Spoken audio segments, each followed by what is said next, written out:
레몬리서치 김민수 대표님, 그다음에 신한투자증권 강북금융센터 안지원 PB팀장 나와 있습니다. 어서 오십시오. 안녕하세요. 안녕하세요.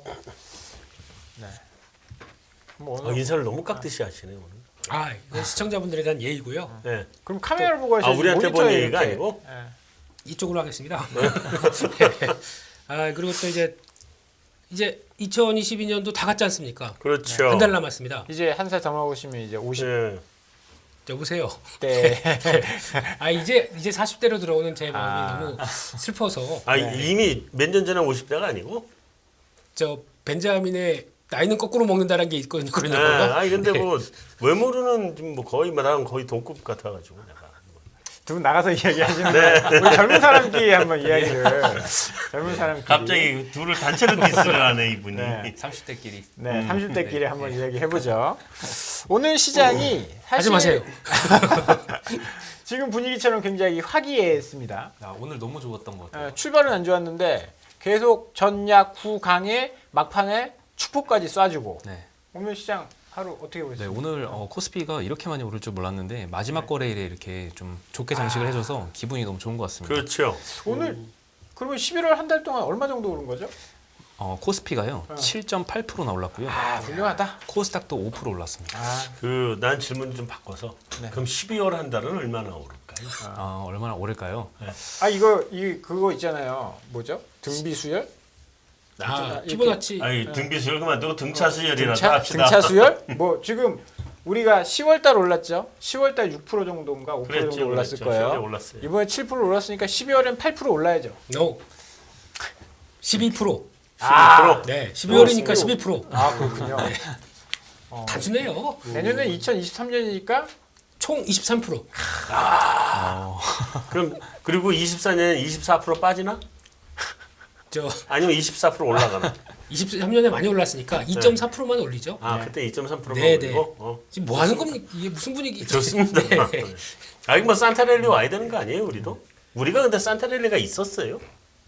아니 아직 산타 믿으세요? 아니 미국은 산타랠리라는 게 있잖아요, 그래도. 근데 우리는 산타랠리라는 게 있었어요? 난 기억이 별로 없어서 그래. 그러니까 미국은 어차피 소비 시즌이다 보니까 중심으로 해서 나오는 변화가. 근데 산타랠리가 보통 그럴 때 많이 나오더라고요.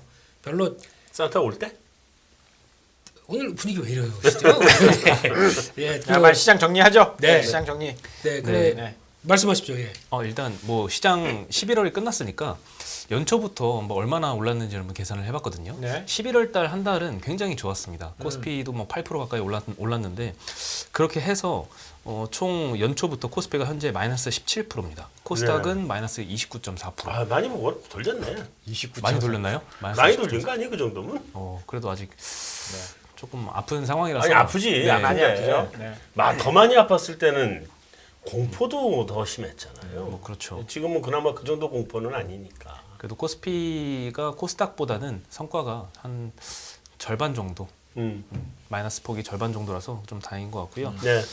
그리고 또 하나 특징적인 게 11월 달에 개인 투자자들이 제일 많이 산 게 뭘까요? 11월이요. 네. 네이버? 한 달 동안 코스피가 7.8%나 삼성전자. 삼성전자는 외국인의 순매수 1위였고요. 네. 개인 투자자들은 아쉽게도 이 고버스를 제일 많이 샀습니다. 이게 안 된다니까. 우울해집니다 갑자기. 근데 그 뉴스는 좀 보긴 봤었는데 고버스만 있었다고. 방송에서 하도 막 시장 떨어진다, 위기 온다, 뭐 그런 이야기하는 사람들이 많아서. 맞습니다. 한창 11월 초인가요? 그때 뭐 둔촌주공 얘기도 있었고 뭐 PF 관련된 이야기도 있었고 여러 가지 좀 우려가 많이 겹치면서 공포심이 극에 달했던 때였던 것 같아요. 그래서 아무래도 좀 감정에 치우친 매매가 많이 이런 결과를 좀 초래하지 않았나 싶고 이런 거를 항상 그냥 통계만 보고 그냥 웃고 넘길 게 아니라 반면교사 삼아야 될 것 같아요. 그래서 항상 이제 감정을 조절하는 게 좀 제일 우선인 것 같은데 좀 돌아봐도 좀 어렵긴 합니다. 다시 또 마주한다고. 근데 그것도 그런데 정말 난 기분 나쁜 게 외국인들은 그걸 보고 사는 것 같아.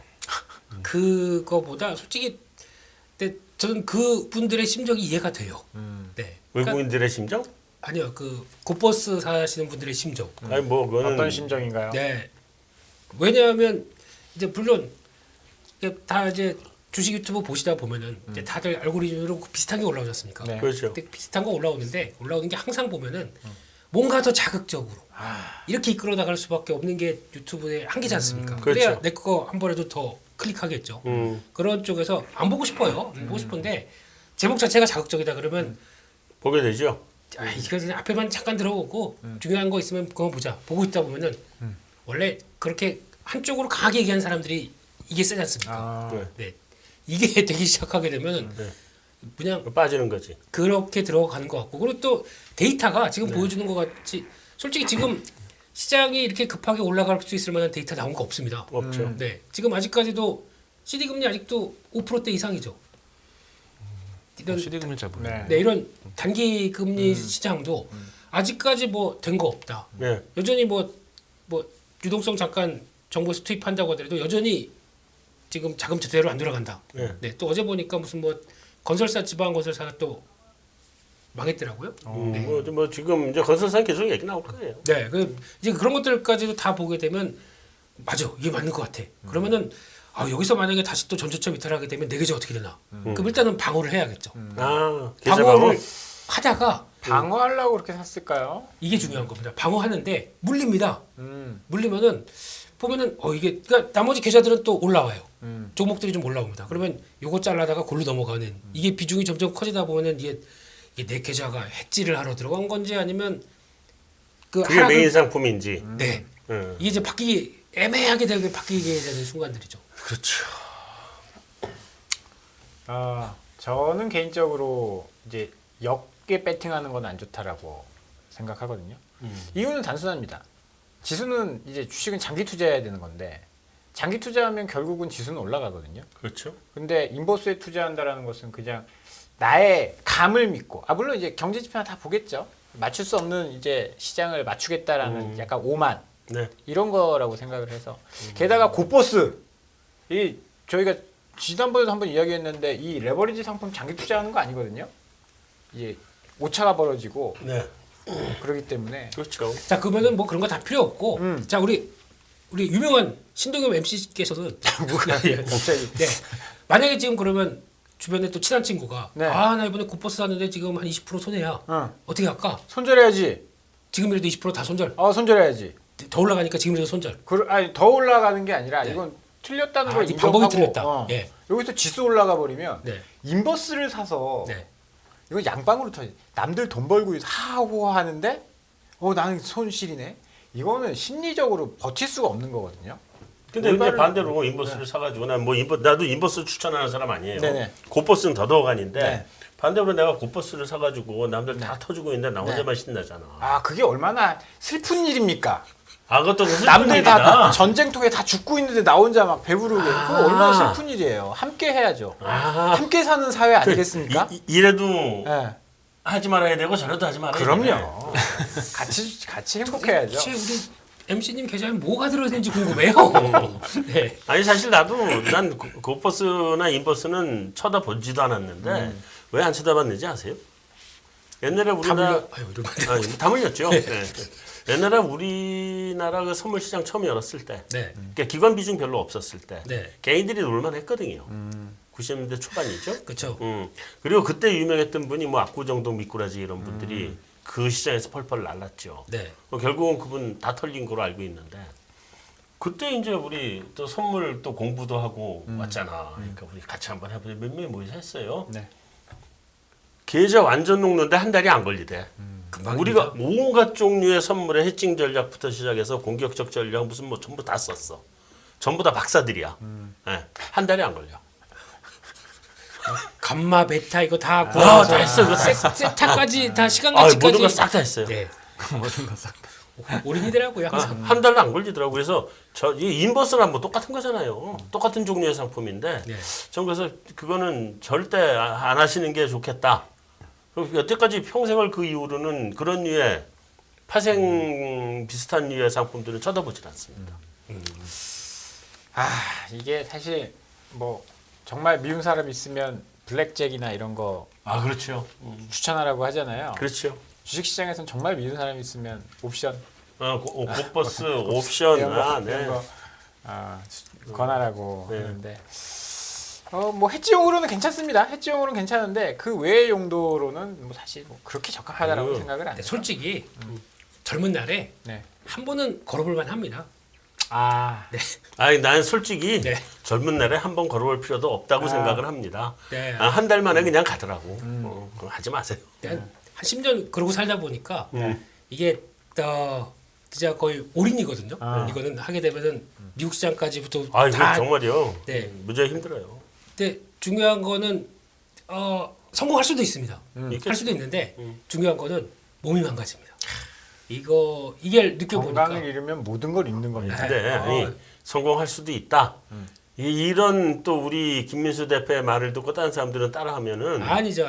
최소한 돈을 잃든 말든 간에 최소한 원형 탈모 나오니까 그 얘기하면 안 돼. 원형 탈모 이상입니다. 몸에 그러니까 몸에 탈모이. 이상이거든. 네. 네. 근데 모발이 이렇게 많으세요? 부작용입니다. 아니 난 원형 탈모잖아. 저기 말 듣고 하다가 안 돼. 네, 오늘 장이 오른 이유 중에 하나가 이제 중국이 어제 오후에 코로나 관련된 대책 뭐 나왔어요. 별 얘기는 없었잖아요. 사실 뭐 80대 이상 그 백신 접종 확대하겠다 이런 이야기 했는데 정저우시 전면 봉쇄를 해제했다. 뭐 전면 봉쇄를 전면 해제한 게 아니라 전면 봉쇄를 부분 봉쇄로 부분 봉쇄로. 네. 이거 사실 별일 아닌데 시장은 되게 좀 긍정적으로 받아들인 것 같아요. 네, 완화의 규모, 완화의 정도는 뭐 엄청 크진 않았는데 시장의 기대만큼은 못했지만 일단 방향을 전환했다는 데 굉장히 좀 큰 의의가 좀 있었던 것 같고요.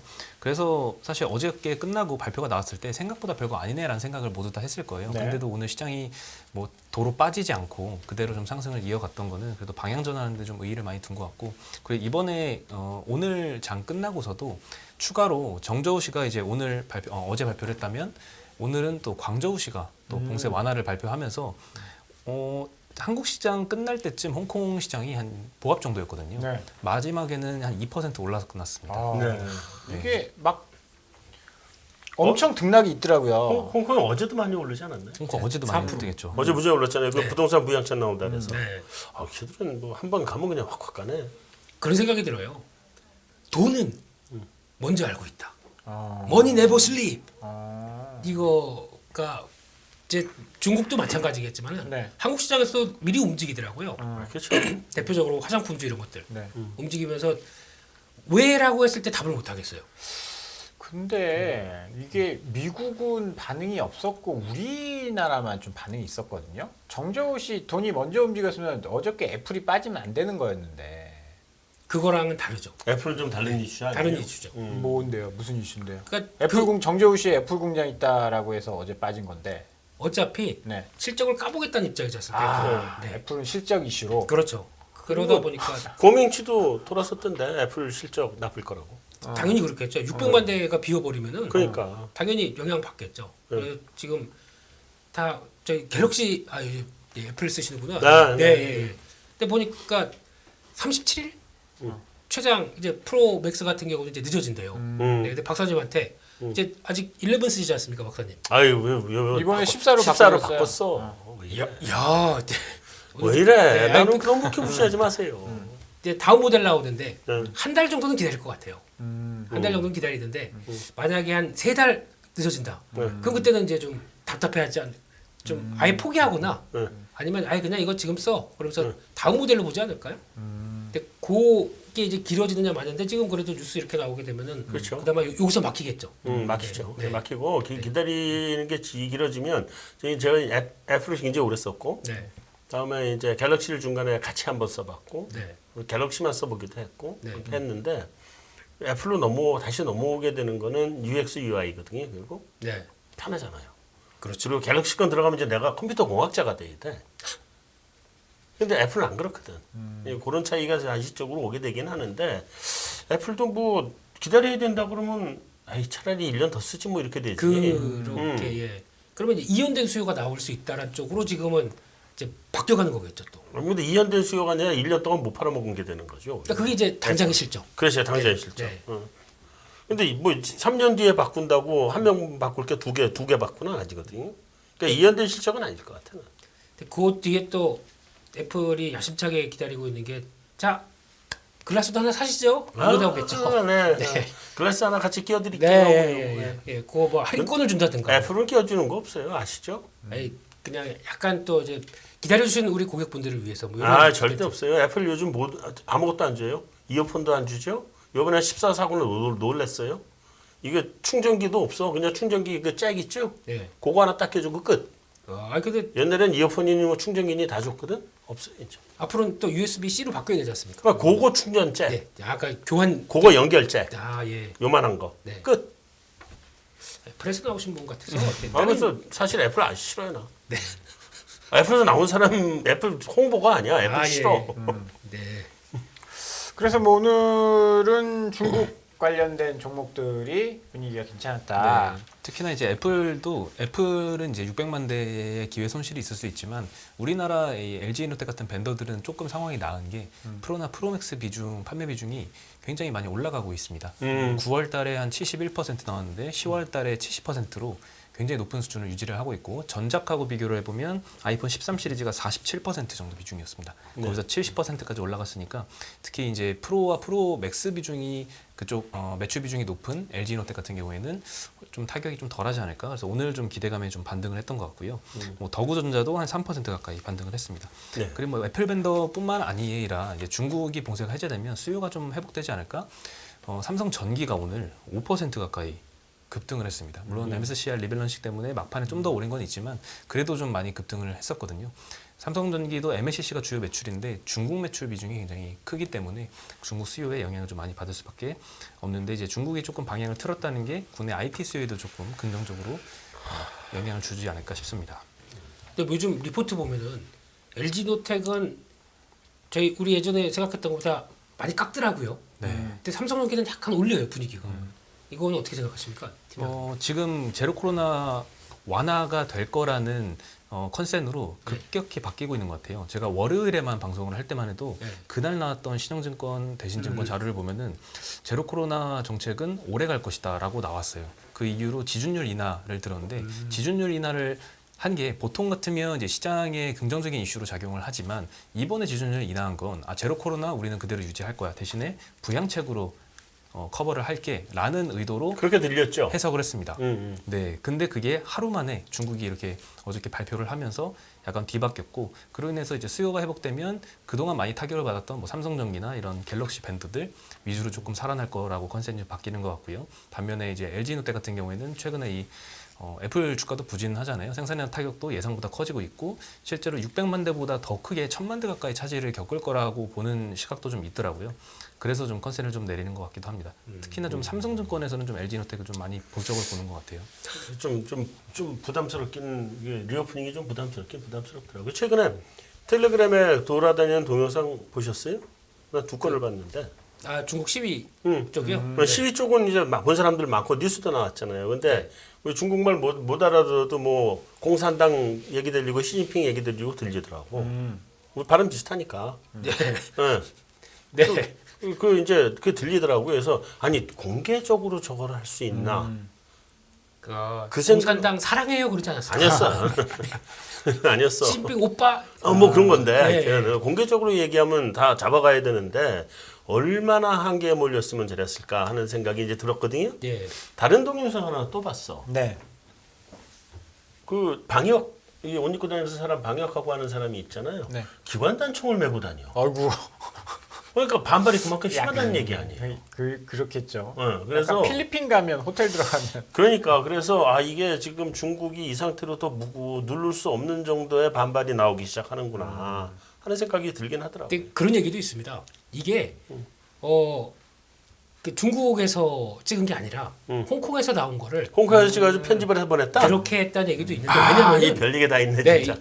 중국 같은 경우는 저희가 상상 이상할 정도로 거기는 CCTV부터 안면 인식 기술은 다 있죠. 전 세계 최고입니다. 내가 그래서 중국 놀러 안 가는 이유가 그래서 그래. 네, 그래서 지나가다가 만약에 저기 사람 모여 있다 그러면 바로 CCTV 줌에서 누군지 신원까지 다 털린답니다. 그렇죠. 그걸 알고 있는 중국 사람들이 시위에 그렇게 200명, 몇천 명씩 모이겠느냐? 이거 말이 안 된다라고 혹시 얘기해요. 이래가면서 한 거 아니야? 가면 쓰고 했겠죠, 가면. 가면 쓰고? 예, 손흥민 가면 쓰고. 예. 이렇게 나오기 시작하게 되면 제가 보기엔 그것도 일리가 있어요. 일리가 있네. 그 의금으로도. 그러니까 이번에 만약에 했다고 하게 되면 중국 그 북경대인가 거기서 한 200명 정도가 다일 것이다. 아니 숫자 많던데 이건. 네? 숫자 많더라고요. 네, 근데 그렇게 추정을 하고 이게 이제 가짜일 수도 있다. 네, 아예. 이게 그렇게 나와서 아직 뭐 중국 쪽은 베일에 가려있지 않습니까? 그래서 그렇죠. 그냥 이제 분위기 추정하고 그보다 더 빠르게 움직이는 돈을 추적하는 게 저희 연합뉴스 경제TV의 알겠습니다. 네. 알겠습니다. 근데 네, 네. 어쨌든 중국이 이게 그 락다운을 아주 오래 가기는 힘들 정도의 반발이 나오는 것 같아요. 그거 하나 생각이 들더라고요. 보통 옛날에도 중국 같은 경우 뭐 황허공이 범람하면은 왕조가 바뀌었다고 그러잖아요. 그렇죠. 네. 음. 지금 같은 때도 딱 보면은 소비가 마이너스로 떨어지기 시작해요. 네. 이렇게 나오기 시작하게 되면 목에 찬 겁니다. 그리고 오늘 저기 지표도 굉장히 PPI 안 좋게 안 나왔죠. 그렇죠. PPI가 계속 안 좋게 나왔죠. PPI 마이너스고 오늘은 이제 PMI가 발표됐는데 네. 다 48, 네, 네. 46.7. 네, 네네네. 소비가 완전 죽어서 비제조업이 46.7이 나왔다는 거는 사실 이게 서비스 저렇게 망가졌으면은 네, 이제는 뭔가 할 수밖에 없는 때예요. 풀어줄 수밖에 없는 그런 이게 상황이 이제 된 것 같아요. 우리는 풀어주는데요. 중국은 안 할 수도 있어요. 그러니까 너무 그걸 기대하지 마세요. 이게 또 뭐 뭐 사실 중국은 결과를 보고 얘기하는 게 나을 것 같아요. 항상. 결과를 보고 이야기를 또 더 해보도록 하고 S&P 상한제가 통과가 됐다고요? 네, 그동안 이 통과될 거라는 이야기는 있었는데 반대편에 반발도 좀 심했거든요. 근데 여러 그러니까. 우여곡절 끝에 통과는 됐습니다. 11월 29일 날 전기위원회에서 S&P 상한제 승인 결정을 했습니다.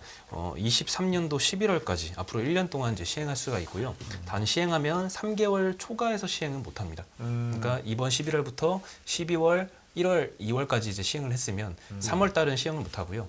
쉬었다가 4월부터 다시 실행을 할 수 있는데 실질적으로 4월부터 다시 실행하기는 어려울 것이다라는 전망이 좀 있고요. 그래서 3개월 정도는 아마 시행이 될 텐데 이것만 가지고서도 한국전력 입장에서는 영업이익이 분기당 몇천억 단위로 좀 올라갈 수 있을 만한 요인인 것 같습니다. 메리츠증권 한 분기를 하면 한 달 쉬고 3개월 연속으로 실시할 수 있고요. 네. 그러면 한 달은 쉬어야 됩니다. 한 달을 쉴 수 있고 네, 3개월 이상은 연속해서 시행을 못 하고요. 그럼 하루만 쉬고 다시 하는 건 안 되고 아마 안 될 겁니다. 네, 한 한 달 달 정도 이상은 쉬어야 쉬고. 되고. 네. 네. 그래서 여기에 효과가 어느 정도 되느냐? 메리츠에서 계산을 해줬는데 4분기 그리고 내년도 1분기, 2분기 이렇게 세 개 분기에서 영업이익이 각각 6천억, 9천억, 7,300억씩 개선이 될 것이다. 전력 구입비가 감소되니까 비용 절감 효과로 이렇게 나타난다라고 보고 있고요. 해당 기간 동안 평균 S&P 가정한 수치를 보니까 킬로와트 시당 214원에서 162원으로 감소를 할 걸로 지금 보고 있습니다. 그러니까 아직 뭐 조 단위의 적자가 지금 나는 상황이라서 몇천억 줄이는 거는 물론 의미는 있지만 본질적인 해결은 아직 아닌 것 같고 전기 요금 인상이 조금 답인 것 같습니다. 전기 요금 결론이 그거예요. 결론이 그거예요. 전기 요금 네, 인상. 인상을 해야지 이제 이제 우리가 이제 에너지 가격이 떨어지면 되잖아요. 에너지 가격이 떨어져도 우리가 그것도 전기요금 우리가 방법이지만 내야 되잖아 지금. 예? 우리가 내는 거잖아. 아 그렇죠. 나 너무 전기요금 인상을 기대하지 마시고. 알겠습니다. 그거 아니면 세금입니다. 네, 세금이죠. 네, 결국은 다 저희 돈입니다. 어차피 뭐 어퍼치나 매치나 똑같은 아니 거긴 근데 한데 이게 이제 전기요금이 세금이나 우리 뭐 이걸 수도 있지만 우리 그 MC 얘기하신 것처럼 그 호주에 주는 돈, 사우디아라비아에 주는 돈 이거 줄여도 되는 거거든요. 그거를 어떻게 연료탄 사가지고 오는 값이 석탄이다. 너무 비싸잖아요. 저거, 국제유가 떨어지고 천연가스 그거 떨어지기 시작했거든. 그러니까 더 떨어지면 이제 상당히 그때 많이 줄 거예요. 네, 그럼 그 사이에 다 또 설치해놓은 신재생 있는지 어떡합니까?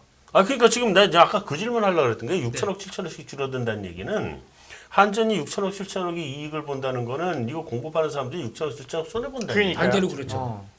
근데 되게 특이한 거는 오늘 그것 때문에 고생 많이 했던 회사 중에 하나가 SGC 에너지라고 있거든요. 예. 예, 벌써 그 이런 거 전력 우리 충분히 S&P 공급하면서 한때는 또 막 올라가다 보니까 와 우리 실적 많이 나와라고 했던 회사가 많이 떨어졌습니다. 근데 이제 확정됐다라고 하니까 또 올라가네요. 네. 악재도 또 올라가는. 뭐 하여튼 알다가도 모르겠고 또 오늘은 하나솔루션은 또 빠졌죠. 오늘 같은 날. 네, 근데 SGC 에너지 같은 경우에는 사실 걱정보다는 이번에 결과가 조금 우려보다는 나았어요. 우려가 낫다. 예, 왜냐하면 이제 상한제를 실시를 하는데 이 발동 조건이나 아니면 그 상한 폭이 기존에 예상했던 게 상한이 10년 가중평균 S&P의 1.5배 적용. 이번에 확정이 됐거든요. 네. 예전 기준보다는 조금 완화가 된 수치입니다. 음. 그래서 걱정은 조금 덜어서 오늘 주가는 좀 상승으로 반영을 한 것 같고 네. 오늘 날씨도 굉장히 추웠잖아요. 한파경보 발령돼서 네. 도시가스주도 많이 올랐고 업종 자체가 좀 많이 오른 효과도 있는 것 같습니다. 아, 날씨가 도와줬군요. 근데 도시가스는 지금 사야 돼요, 그러면? 이 오른 상황에서요. 네. 17% 경동도시가스 오른 상태에서는 아니, 아니지 그거 않을까요? 말고 왜냐면 삼천리. 삼천리. 아하. 야, 이름 바꿔야 돼요. 삼만리입니다. 아, 오늘 3만리 갔어요? 거의 38. 30만리 갔어요? 지금 1년 내내 오르고 있어요. 그러니까. 아, 근데 이거 어느 한 증권사에서는 목표가 아직까지도 11만 원입니다. 며칠 전에 발표됐던 목표가 그대로 우린 인정 못해. 11만 원. 이상하더라고요. 그런 종목이 지금 몇 개 있어요. 제가 보는 종목들도 몇 개 있는데 이유 없이 계속 올라가요. 어떻게 해야 됩니까? 왜 저한테 제가 안 그랬어요?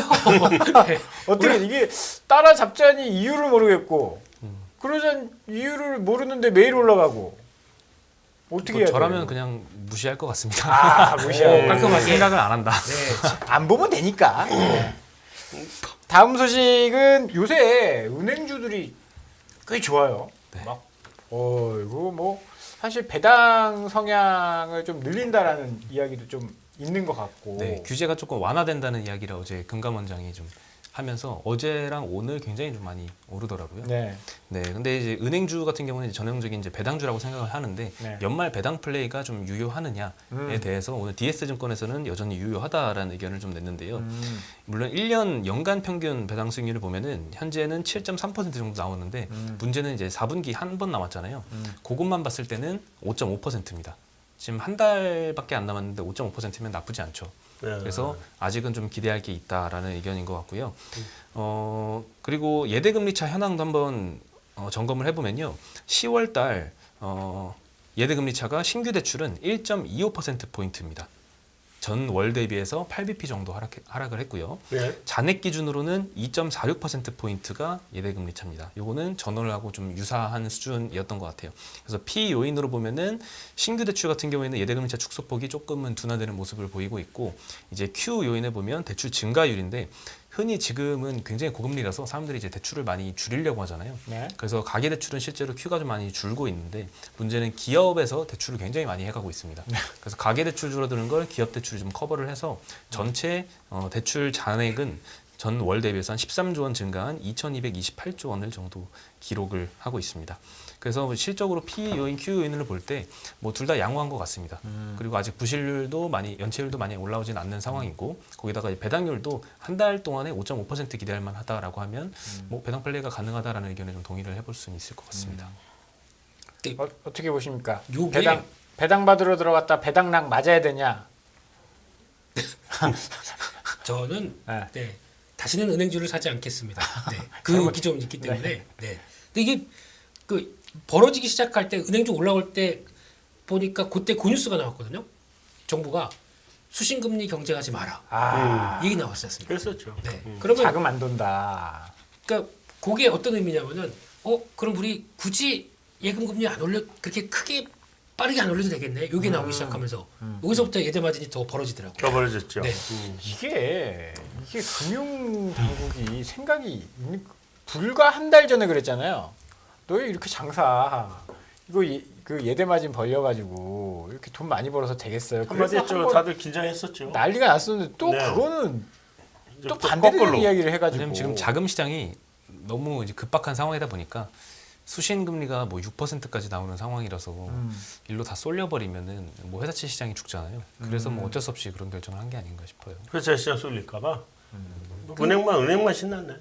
근데 아마 4분기에는 제가 만약에 은행의 기획 조정 실장이다라고 하게 되면 만약에 저 좀 채워. 네, 얘기해 보세요. 네. 이력서가 좋아? 네. 혹시 리서치 센터장은 안 필요해요? 혹시? 아, 이래서 말을 드릴게. 줄을 서세요. 줄을 네. 서시고요. 예. 네. 4분기에 대손 충당 확 올릴 것 같습니다. 아 그러겠죠. 네. 뻔하죠. 당연히 지금 이제 내년에 또 돌아가는 상황들을 보거나 이럴 때 이제 한계에 몰리는 이제 이런 걸 막 체크할 거 아닙니까? 하죠. 네, 이렇게 되면은 이렇게 또 실적 좋을 때 확 쌓아놓을 것 같습니다. 그러면 막 싸놓고 예. 또 손익을 좀 낮춰놔야 금감원한테도 야단 안 맞거든. 네, 그러면 배당이 생각했던 것보다 배당 성향 따졌을 때 생각했던 것보다 그렇게 안 나올 수가 있죠. 지금 다들 보니까 뭐 하나금융이 뭐 7%, 뭐 우리금융이 뭐 8% 이렇게 얘기하는데 그냥 보이는 게 다가 아닐 수도 있다라는 쪽도 봐야 될 것 같습니다. 전년도보다 줄어들 수도 있을 거라고 생각하시나요? 그 정도는 아니겠죠. 그래도 작년보다는 더 주겠죠. 은행인인데. 네. 유지는 하되 눈치를 싹 봐가면서 그걸 조정할 정도로 엑셀로 그거 만들 거 아닙니까 또 내려갔을 때 이제 요 정도면 되겠다라는 수치 맞춰야 되지 않나 싶긴 한데 그렇습니다. 근데 이거 배당락 나오게 되면 아시잖아요. 한 또 2, 3개월 고생하는 거. 배당 나올 때까지 고생하더라고요. 그러니까요. 네. 그럼 그거 감수하시겠다라고 하게 되면 뭐 말릴 재주는 없습니다만 네. 굳이 그걸 해서 자금 또 4월 달까지 묶여야 되느냐. 배당락 전날에 팔아야 된다고 생각합니다. 그렇죠? 그럼 배당은 못 받잖아요. 그 배당. 배당 안 받고 그만큼 그 차라리 사이에 주가 상승을 그- 누리는 거죠. 아. 7% 올라가는 게 주가 낫죠. 배당 주가 플레이 하는 거죠. 네. 네. 그 전날쯤에서 내가 지금 사서 7% 올라간 게 그게 더 나아요. 그러면 굳이 은행주를 매매할 필요는 사람들이 배당 보고 막 들어온다. 그냥 그때 그냥 딱 치고 이런 거 한번 책으로 써보세요. 근데 김민수 대표님 그렇게 얘기하면 네. 그러면 예를 들면 KB 지주 주가는 한 1,000원쯤 해야 되겠네. 아무도 사지 말아야 될 거 아니야. 그렇게 되면 그러네요. 아니 그런 거보다 아무나 아니, 사고 그래- 파는 사람만 있으면 아니, 가로돼야지. 그러니까 밸류에이션이 PBR이 0.3배고 0.4배고 한 거죠. 이게. 그렇죠. 뭐 또 그 정도로 극단적으로 싸지면 삽니다 또. 예. 아 그때는 사라. 그럴 땐 사야죠 또. 1,000원 되면 사라. 알겠습니다. 박사님 오늘 괜찮으신 거죠? 오늘 내가 고생을 좀 했어요. 아, 예. 오시는 길이 좀 험난하셔서 험난했어요. 진짜 지하철 숨기가 때문에. 불편하십니다. 네. 네, 그래서 지하철 타고 가다 중간에 뛰어내려가지고 버스를 탔는데 네. 버스를 요즘 잘 안 타고 지하철만 타다가 버스를 타니까 또 내리는 데를 놓쳤어. 길 잃어버리셨대요. 그러니까 또 다른 버스를 갈아탔어. 그랬더니 저 명동 롯데 앞에 내려줬어. 이거 또 거기서 걸어오셨나요? 그래서 걸어왔죠. 걸어왔는데 그래서 이제 명동 롯데 앞에 크리스마스 단장돼 있어서 사진 셀카도 한 장 찍고 뭐 관광하다 오셨습니다. 네. 간 김에 투어 하셨네요, 투어. 네, 간 김에. 예. 네. 나중에 용서 좀 해주세요. 예. 오늘은 그렇게 하겠습니다. 네. 인적 분할 공시가 좀 있어요. 이소학이 인적 분할 한다고. 네, 요즘 좀 인적 분할 많이 하는 것 같아요. 얼마 전에 물적 분할이 화두였는데 이제 인적 분할. 근데 네. 인적 분할해도 엄청 두드려 맞던데요? 그렇습니다. 얘기했어요. 나 얘기 안 할래 이거. 예, 제가 남에서 얘기하는 거 참. 제가 말씀드리겠습니다. 네. 네. 일단 이수화학이 인적 분할 공시를 했고요.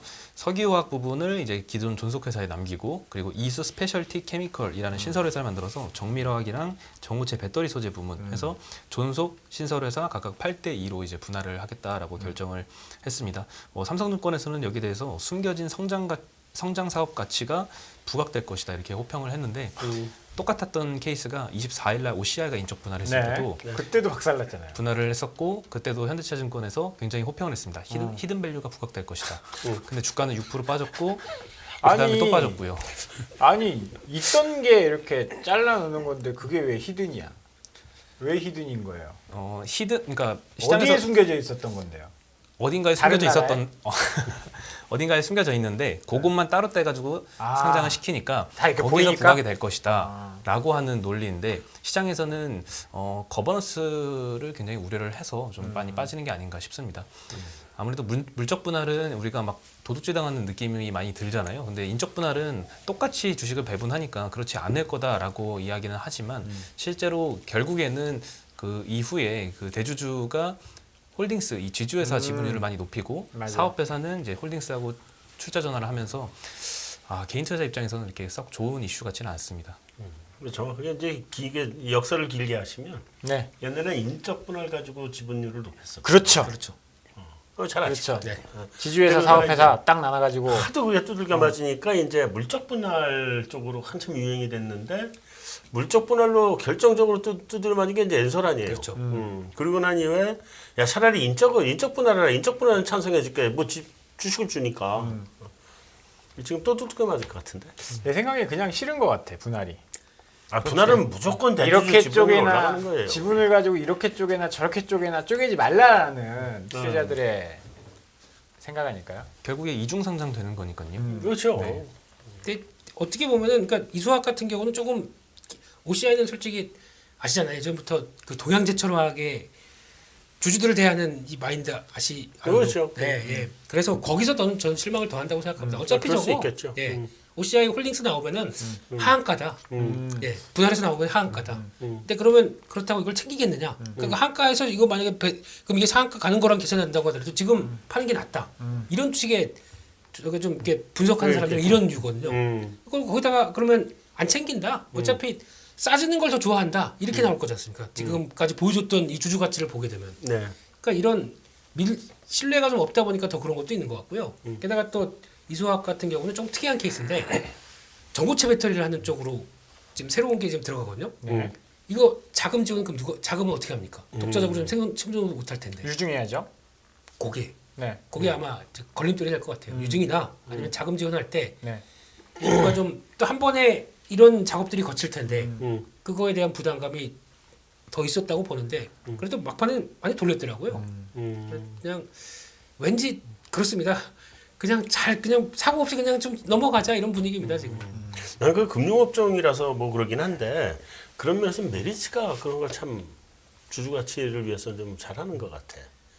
주주 가치를 위한 걸까요? 대주주를 위한 걸까요? 아니 뭐 어느 쪽이든 간에 네. 자회사를 100%로 아니, 갖고 들어가 버리는 거 아니에요. 네. 그러니까 결국에는 둘 다 윈윈하는 거죠. 둘 다 주주도. 윈윈이죠. 예. 그럼요. 그런 마인드는 참 좋은 것 같습니다. 네. 좋은데 결국에는 이제 다른 거 얘기는 말고 딱 요거에만 한정해서. 네. 어. 아우 좋은 요거에만 딱 모델이네. 한정해서. 네. 그러니까 좀 쌓아놓지 마시고 R&D 할 거 없으시면 자사주 사서 소각시켜 달라. 그렇죠. 네. 이게 당연히 가야 될 앞으로 길이 아니겠습니까? 그렇죠. 네. 우리 많이 발전해야 돼요. 주식시장. 네. 이게 법을 자사주로 뭐 못하게 하는 법을 만들었으면 좋겠어요. 자사주로 M&A를 한다든지. 자사주는 무조건 3년 안에 소각. 안 됩니까? 공사장입니까? 공사장? 죄송합니다. 이렇게 갑자기 과격해지셔. 자꾸 자사주로 장난치는 애들이 자꾸 생각이 나서. 자, 그러면 다음으로 넘어가 보면 내년 조선 기자재 네. 업종들 전망들이 좀 나온 것 같아요. 네, 조선과 조선 기자재가 최근에 유가 하락기에 조금 시장의 관심을 조금 잃었습니다. 그래서 많이 떨어졌는데 오늘 신한투자증권 리포트에 보니까 조선 기자재 업종에 대해서 많이 썼더라고요. 네. 제목이 이제 약속의 기자재라는 리포트에서 기자재는 분위기가 나쁘지 않았었잖아요. 조선은 좀 떨어졌는데. 근데 최근에 좀 많이 떨어졌습니다. 아, 그래요? 예. 그래서 뭐 기자재 업체 중에도 뭐 보냉제 업체 있고 뭐 엔진, 선실, LPG 탱크, 뭐 피팅 종류가 굉장히 많은데 오늘 이 리포트에서 탑픽으로 뽑은 건 동성 화인텍, 차선호주는 한국 카본을 선정했습니다. 둘 다 LNG 보냉제를 사업을 한다라는 특징이 있고요. 그래서 뭐 보냉제 쪽을 굉장히 좋게 보는 게 아닌가 이런 생각을 들게 합니다. 여러 가지 논리로는 이제 조선소 같은 경우에는 25년도까지 현재 3년치 수주 잔고를 이미 확보를 해놓은 상태다. 네. 그리고 기자재 업체는 조선소가 이제 수주량이 상승하는 시기에 6개월에서 1년 정도 시차를 두고 수주가 늘어나고 실제 납품은 1년 6개월에서 1년 9개월 뒤에 일어난다. 그러니까 그때 정도 돼야지 매출이 인식된다는 거고, 그게 내년도부터 좀 본격화돼서 24년도까지 계속 진행이 될 것이다라는 논리이고요. 동성 화이텍 먼저 말씀을 드리면 보냉제 사업이 매출 비중 90% 정도를 참여를 하는데 현재 한국 조선소 수주 잔고를 봤을 때 이 보냉제 업체는 한국 카본이랑 동성 화이텍 두 개밖에 없잖아요. 이 둘이 커버할 수 있는 캐파를 훨씬 더 넘었다라고 합니다. 그래서 얼마나 넘치는 수요를 얼마나 따라갈지 행복한 고민이 시작된다라고 굉장히 호평을 하는 상황이고요. 한국카본도 마찬가지입니다. 뭐 매출 비중은 보냉제 쪽은 70에서 80% 정도 되지만 현재 실적 추정치를 얼마나 긍정적으로 받느냐를 봤더니요. 동성 화이텍 같은 경우에는 24년도 매출과 영업이익이 현재 컨센보다 30%, 80%씩 높은 수치를 전망을 오늘 했습니다. 한국카본도 각각 29%, 32%씩 높은 전망을 했으니까 오늘 굉장히 이제 현재 시장이 하고 있는 평가보다 훨씬 더 긍정적으로 전망을 하고 있는 상황입니다. 네. 이게 그럴 수밖에 없는 게 제가 보기엔 더 나올 수 있습니다. 왜냐면 지금 이번에 독일이 러시아 거 손절하고 카타르 쪽 들어왔어요. 근데 200만 톤밖에 안 돼요. 그러면 몇억 톤씩 쓰는 나라가 200만 톤이면 진짜 요만큼입니다. 네. 근데 이제 시작했다는 얘기죠. 시작이죠. 그러면 여기서 들어오기 시작해서 계약하게 되면 들어올 때 가장 뭐가 필요하냐면은 터미널 필요합니다. 지금 미국도 이제 2030년까지 계속 건설하고 있지 않습니까? 네. 우리 순수출 주국 되겠어라고 하는 의도가 가장 높고, 그럼 이제 사갈 쪽을 지금 다 알아보고 있다 보니까 여기 들어가는 터미널도 중요하고 또 지금 오래 걸리니까 아예 그냥 돈으로 해결하자. 그래서 그래서 FRSU라는 게 있습니다. 네. 부유식, 그러니까 네. 오래된 배 가지고 거기다 저장, 그러니까 기화시키고 LNG를 기화시키고 다시 바로 빼내는 이런 쪽으로 나가기 시작하게 되면은 지금 빠르게 매출 올라오는 속도가 더 높겠죠, 이런 쪽도. 마찬가지로 피팅 밸브 이쪽은 그냥 지금은 수주 들어오는 거 보면은 예, 지금은 봐야 됩니다. 빠지든 조금 밀려도 계속 봐야 됩니다, 이쪽은. 그래요? 네. 알겠습니다. 제가 아까 뭐 이야기한 건 사실 보냉제 쪽은 아니고 이제 피팅 업체들 그쪽 주가가 좀 괜찮다라는 거였는데 조선업체가 안 좋은데 그 카본이나 그 아까 뭐라고 했죠? 보냉제 이쪽이 좀 좋을 수 있을까요? 일단 조선주 같은 경우에는 네네. 돈을 나중에 받죠. 그리고 이 보냉제 업체 같은 경우는 먼저 받아요? 예, 조금 더 빨리 받기 때문에 그 시차가 있고 그 시차가 이익이 먼저 계산된다. 네, 늦게 받으면 늦게 받을수록 이 비용을 음. 추정을 해서 반영을 해야 되는데 음. 그게 나중에 또 충당금으로 연결되고 이런 이슈가 좀 있는 것 같아요. 그래서 네. 최근까지도 좀 예상을 벗어난 충당금을 쌓다 보니까 실적이 예상보다 좀 쇼크가 더 많이 나오고 그래서 좀 주가가 좀 많이 부진한 게 아닌가 싶습니다. 거기다가 또 피팅 밸브 쪽은 약간 노났다고 그래야 될까요? 이게 네. 전 세계에서 이제 프로젝트들이 다 시행이 되거든요. 이제 코로나19 뒤에 나오는 이제 인프라 투자부터 거기서부터 나오는 거부터 이번에도 샤인 프로젝트라고 7조 들어가는 거 있지 않습니까? 네. S-OIL에. 네. 그것도 다 석유화학 단지거든요. 그거 들어갈 때 다 관부터 거기 들어가는 피팅 밸브 이것도 더 한두 개 들어갈까요? 아니지 않습니까? 3개 정도? 아이고 진짜 똑똑하시네요. 네. 이런 거 나오기 시작하게 되면은 기회는 더 많고 그것도 아람코도 지금 이제 돈 되니까 막 증설하 막 유지보수 하더라고요. 그러면 여기 들어가는 것도 당연히 예, 그렇습니다. 그렇군요. 조선 기자재, 피팅 뭐 이런 쪽 한번 공부해 보시면 좋을 것 같습니다. 그리고 두산마켓이 오늘 급락했어요. 블록딜 소식이 있었죠. 네, 요거는 조금 예상 외였던 게요. 네. 일단 블록딜이 나오긴 했는데 할인율이 7에서 11%로 결정이 됐거든요. 근데 오늘 주가가 14%나 밀렸습니다. 왜 그랬을까요? 뭐 오늘 건설 기계 섹터가 다 같이 안 좋았던 게 좀 영향을 많이 미쳤던 것 같아요. 네. 이 두산 마켓뿐만 아니라 뭐 현대건설 기계나 다른 이제 그 굴삭기 부품 만드는 회사들 다 주가가 좀 많이 빠져서 예상보다 조금 더 빠졌던 것 같습니다. 이게 스왑을 한 건데 그 PRS라고 하죠. PRS 스왑을 한 건데 물량이 한 이제 외국인 기관 거래 보니까 10% 정도뿐이 안 나왔더라고요. 근데 이게 그 보장해줘야 되는 가격보다 조금 더 많이 떨어졌거든요. 네. 그거는 아마 이 물린 기관들의 손절 이게 뭐 그런 좀 우려가 있는 것 같아요. 그래서 많이 빠졌다고 함부로 좀 들이댈 거는 아닌 것 같다는 생각이 저는 개인적으로 좀 들었습니다. 반 남았잖아요 또. 네? 반 더 남았잖아요 아직. 다 나간 거 아니에요? 다 해결 안 했죠 이거. 10% 20% 중에서 10%만 나온 거 아니에요 이번에? 20%라고요? 네. 5% 지분 2천억 규모로 이제 블록딜 계약은 했습니다. 10%. 10%요? 그러면 네. 절반만 나간 거네요. 그렇죠. 저는 그렇게 네. 알고 있습니다. 아. 그래서 그것 때문에 할인율이 생각보다 많이 됐네. 네. 라고 차원에서 그것 때문에 불확실성 때문에 저는 빠진 걸로 해석했거든요. 이게 사실 이거 구조를 좀 공부를 해볼 필요는 네. 있는데 일반 구조가 아니라서 이게 올라가면 증권사 쪽에서 좋을 건 없는 그렇죠. 그런 거라서 네, 맞습니다. 다음 뉴스로 그냥 넘어가도록 하겠습니다. 위메이드가 4대 거래소 가상화폐 거래소 상대로 상장 폐지 효력 정지 가처분 신청을 했다라고 해요. 네, 지금 12월 8일 기준으로 상장이 이제 폐지가 될 걸로 예고가 되어 있는 상태인데 네. 요거를 폐지 안 되기 위해서 닥사 소속의 4대 거래소 상대로 효력 정지 가처분 신청을 했습니다. 네.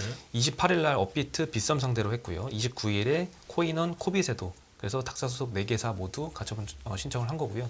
그렇다고 해서 이제 상장 폐지가 안 되는 건 아니고 12월 8일이 예정이니까 요 안에 법원의 가처분 인용 결정이 나와야 됩니다. 근데 오늘 주가는 전혀 반응이 없더라고요. 위메이드도 그냥 0%로 끝났고 위메이드 맥스도 소폭 하락을 해서 시장에서는 그 안에 가처분 인용 결정이 나오는 거를 그렇게 쉽지 않을 거다라고 판단을 한 것 같습니다. 그럼 빠져야 되는 거 아닌가요? 근데 이미 다 빠져가지고 이미 한가 이미 맞고. 상장 폐지가 예고된 상태라서 네. 빠질 건 다 빠진 것 같고요. 근데 저거 진짜 가처분 기각되면 더 빠져야 될 것 같은데. 기각되면요. 네, 그러면 아니 위메이드의 게임 사업의 가치는 없는 건가요? 게임 사업의 가치는 있는데 지금 코인 사업에 올인을 했잖아요. 그러면 이제 코인 사업에 그 많은 돈을 투자했는데 그게 멈췄으면 첫째고 그다음에 그 코인 갖다 주고 담보대출로 해서 돈 빌려 쓴 거들 많을 텐데 그런 것도 있고 코코아 캐피탈이 그거는 정리했잖아요. 경기도 끊었습니까? 그거 정리했죠. 그건 다행이네요. 근데 그리고 코코아 캐피탈은 네. 담보가치 이하로 내려가면 자동으로 매도 청산 들어가는 구조니까 돈을 갚을 구조가 아니죠. 그거 막으려고 이 사태가 벌어졌다면서요. 그건 잘 모르겠는데 하여튼 근데 충격이 클 것 같은데. 그리고 잘못하면 코인 홀더들한테 소송 걸릴 수 있고. 그렇죠. 그리고 한 가지 더 복잡하게 보셔야 돼요. 했습니다. 장부에 위메이드가 그동안 유동화한 주식이 부채로 잡혀 있어요. 네. 주식이 아니라 코인이. 코인이요. 그러니까 지금 이거 기각되면은 좀 충격이 좀 갈 것 같은데. 알겠습니다. 네. 오늘 여기까지 듣도록 하겠습니다. 레몬리서치의 김민수 대표, 신한금융투자의 안지원 PB팀장 이만 인사 나누도록 하겠습니다. 오늘 수고 많으셨습니다. 네, 감사합니다. 수고하셨습니다.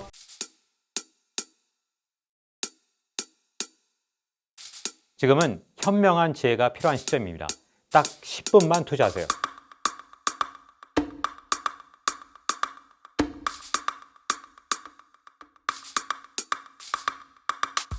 제 영혼을 갈아 넣었습니다. 다음이 뭔지 궁금하지 않으세요? 이제는 더 이상 늦출 수가 없습니다. 전례 없는 금리 인상이죠. 환율 너무 어려워요. 결론만 알려주세요. 당신은 외환 모태솔로입니다. 환율 그동안 너무 어려우셨죠? 이제는 쉽다 말할 수 있을 거예요.